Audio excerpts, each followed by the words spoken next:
Okay, so at this point, you've got your song down. We've actually started singing and playing at the same time, and we're really just trying to match up the lyrics and the chords. We're not doing any sort of fancy strumming patterns yet. We're just sort of singing our song and trying to match those chord changes to the appropriate lyrics. Just one strum each, again, nothing super fancy. Once you start feeling comfortable with that, then we can start kind of making it smoother and making it sound a little bit better. So it's worth mentioning that sometimes one strum each is enough.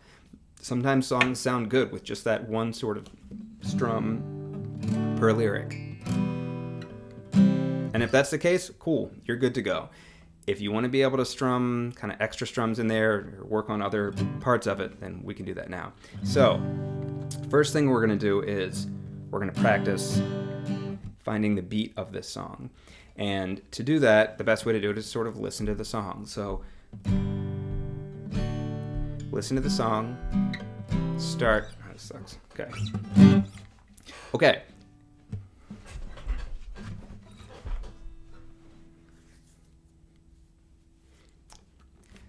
Okay, in this section, we're going to start adding some strums to our song. So we've got our song down. We've got kind of the chord changes down as they match up with the lyrics. If you don't have that yet, I wouldn't move on quite yet. Make sure that you have those chord changes down with the corresponding lyrics of the song. You may not have it for the whole song, that's okay. If you have it for maybe the verse or the chorus of the song, just something to get you sort of rolling, then you should be in good shape.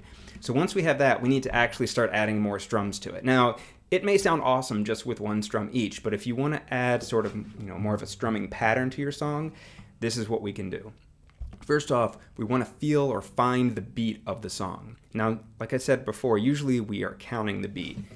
How many strums per chord? 1, 2, 3, 4, 1, 2, 3, 4. We can't do this while we're singing at the same time because there's too much going on in our brains, especially as we get to more than 4 strums each, or if we have complex strumming patterns. You don't really know what's going on. Your arm sort of goes on autopilot. So the idea is that we need to find the beat of the song. And to do that, really, you're just going to listen to the song. And as you're listening to the song, you sort of feel the beat. You can kind of tap your hands, nod your head, tap your foot, whatever. You start feeling the beat of the song. And as you start feeling that beat, start moving your hand as though you're strumming, but not really strumming. And this hand sort of turns into kind of the drum beat, the rhythm of our song. We're going to use this hand as sort of a metronome as we're playing. Just start off with one chord. Get used to that kind of beat. And then when you're ready, switch to a different chord in your progression. Then get your next chord. And just sort of practice that strumming at that beat. We're not quite singing it yet, but we're just kind of finding that beat of the song. And the idea is that as you're playing, this arm constantly moves at this beat. Doesn't stop strumming ever. Then, what we're going to do, this is where it gets tricky, we're going to add the lyrics to our song, right? So in our imaginary song, it went, we will strum at the lyrics of the song. And again, I'm strumming at only those particular words. We, strum, lyrics, and song.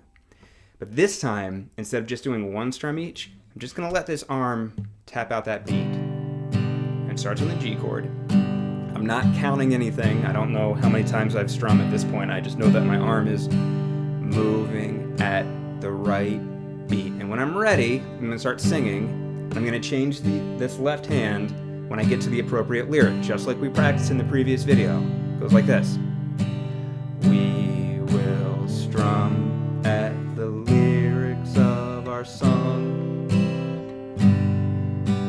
Just added that G chord back there because I know that's my progression. Start again. It goes. We will strum at the lyrics of our song. And that's it. That's it. Just get this arm moving to the beat. Make sure these chords change at the lyrics of your song. So, I know a lot of this is actually easier said than done, and it takes a little bit of time to do it.